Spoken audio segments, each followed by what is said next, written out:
Парк Горького – одно из самых любимых мест харьковчан. За столько лет существования он пережил многое. В частности, его переименовывали и восстанавливали. Центральный парк культуры и отдыха имени Максима Горького живет, растет и развивается вместе с Харьковом. За свою более чем столетнюю историю он пережил разрушения, восстановился, похорошел, завоевал сердца не только местных отдыхающих, но и зарубежных туристов. В прессе Центральный парк культуры и отдыха часто сравнивают с Диснейлендом, что не совсем корректно. В отличие от импортного высокоприбыльного брендового комплекса, парк Горького построен харьковчанами и для харьковчан. Углубляясь в историю парка, раньше речь идет о времени заложения парка 1893-1895 года, Центральный парк называли загородным Николаевским парком. Выделенный участок размещается на большом расстоянии от города, именно поэтому назначался для совершения конных прогулок. Парк разработали по мотивам и эскизам всемирно известного Болонского леса, который размещается во Франции. Согласно с эскизами, парк должен был умещать большое количество деревьев и полянок. Парк увеличился примерно в 2,5 раза к моменту своего открытия. В большей мере это удалось благодаря работящим энтузиастам, студентам и гимназистам, которые и занялись посадками и озеленением территории. Решением городской общины при совместном финансировании за счет горожан, меценатов и властей было начато благоустройство пустующих земель на севере от городской черты с целью создания общественного места отдыха. Парк, в котором горожанам, уставшим от пыли и плотной застройки, можно было насладиться свежим воздухом, зеленью, единением с природой, должен был стать современным, однако не менее живописным, чем регулярные парки и портеры Старого Света. Частично скопировав до сантиметра, частично разработав собственную схему, в 1893 году архитекторы приступили к реализации проекта паркового хозяйства, включавшего первоначально около 40 гектар зеленых насаждений. По мере благоустройства с 1895 по 1907 год парк прирастил еще около 60 гектар, разместившись по обе стороны тогдашнего Сумского шоссе. Для въезда публики зеленая зона была открыта только через 14 лет, когда экосистема полностью сформировалась. Центром парка стали широкие и прямые, как стрелка, каштановая и липовая экипажные аллеи, рассчитанные на велосипедные и конные прогулки. Параллельные дороги вели от высоких ворот до Кольцевой аллеи. Николаевский парк был поделен на отдельные зеленые зоны, составленные из тщательно подобранных групп растений. Несколько десятков сортов вечнозеленых и лиственных были привезены с мест их обитания. Другие, как известная кедровая роща, были выращены на месте из рассады. На всей территории были предусмотрены дорожки для конных и пеших прогулок, множество скамеек, беседок, фонтанчиков для питья.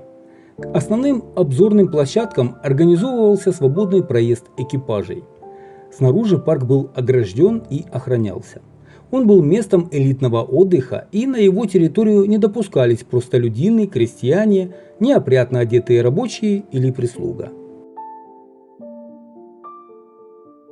С момента основания парка, названный в честь русского императора Николая II, официально звался Николаевским. Границы самого Харькова, у уже тогда разраставшегося на волне индустриального строительства, были все еще далеки от распланированной под зеленые насаждения территории. Поэтому в обиходе парк назывался загородным. До революции и последующей смены власти в 1918 году в ходу были оба названия. С 1919 года название парка сменили на парк коммунальников или коммунальный. Изменился и порядок пользования. Рекреационная зона стала общедоступной для всех. В период с 30-х по 40-е годы территория зеленых насаждений увеличилась до 130 гектар. Стремительно разраставшийся Харьков окружил парк со всех сторон. Загородным его именовать не было смысла, и в обиходе он начал зваться городским. В 1938 году, а по некоторым данным в 1936, после смерти известного писателя Максима Горького, в честь литературных заслуг автора парку было присвоено его имя. Памятник писателю был установлен только в 1980 году. В конце 90-х был демонтирован, а в 2006 возвращен, но установлен на другом месте, а через 5 лет демонтирован вновь. Сейчас на его месте стоит памятник символу парка – белке.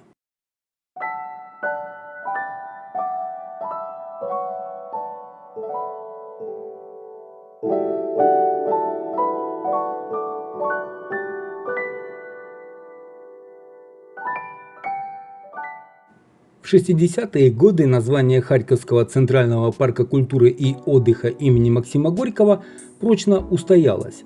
Для удобства его обычно сокращали до Центральный парк культуры или парк Горького. После Октябрьской революции озелененная территория временно пришла в запустение. Новой власти не было дела до ее развития. Возвращать прежнее культурное значение месту общественного отдыха стали только в конце 20-х годов. С 1930 года парк начал прирастать различными новшествами. На территории появились читальный зал, аттракционы для взрослых, тир, парашютная вышка и карусели, кинотеатр, танцевальная площадка. Были высажены новые клумбы многолетников и установлены новые статуи и фонтаны. В 1940 году для развлечения юных харьковчан была построена уникальная детская железная дорога, узкоколейка длиной почти 4 километра. Видео про малую южную железную дорогу есть на канале. Посмотреть его вы можете, перейдя по ссылке в описании к видео, которое вы сейчас смотрите. Во время Второй мировой войны парк был полностью разрушен. Погибла кедровая роща, было уничтожено большинство деревьев, разбиты все памятники, приведена в полную негодность инфраструктура. Детская железная дорога стала территорией массовых расстрелов, захоронений, а местами была разбита или приспособлена под доставку боеприпасов. После освобождения города от немцев в 1943 году местными силами началось постепенное кропотливое восстановление утраченного. Проводилась расчистка, повторная планировка, высадка деревьев. С 1947 года трест «Жилстрой-1», на тот момент еще Харьковский союзный трест Министерства высшего образования, занимавшийся восстановлением объектов социальной культуры и быта, приступил к строительству новых капитальных строений парка. С 1946 по 1948 год проходила интенсивная реконструкция и развитие городской и парковой инфраструктуры. Тысячи деревьев были высажены вновь, а досуг горожан разнообразили новые аттракционы, кинотеатры и стадион «Динамо». Свою визитную карточку колоннаду центрального входа, спроектированную архитекторами Крыткиным и Свяченко, парк Горького получил в 1952 году.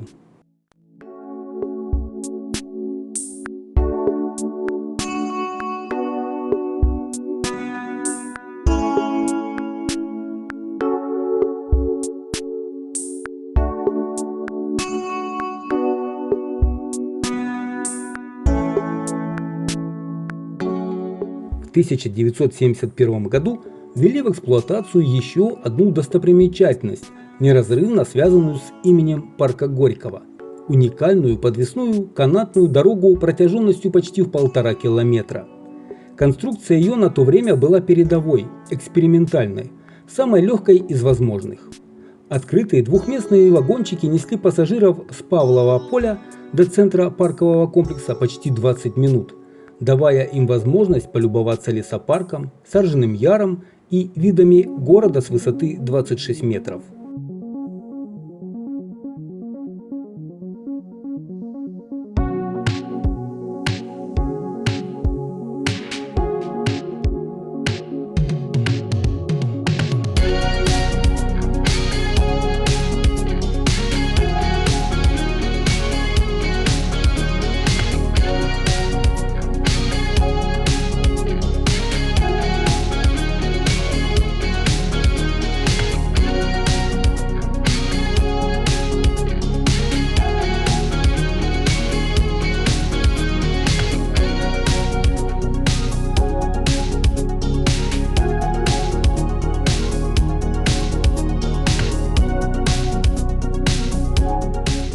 Культурное наполнение зоны отдыха постепенно менялось.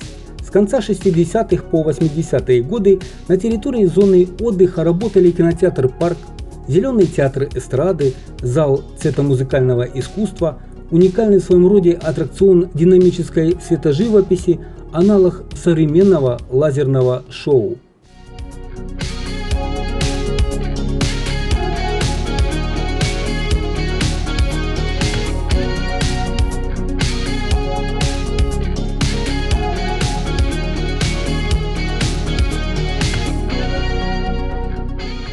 Сейчас на фото перед вами аттракцион «Мертвая петля», 1958 год.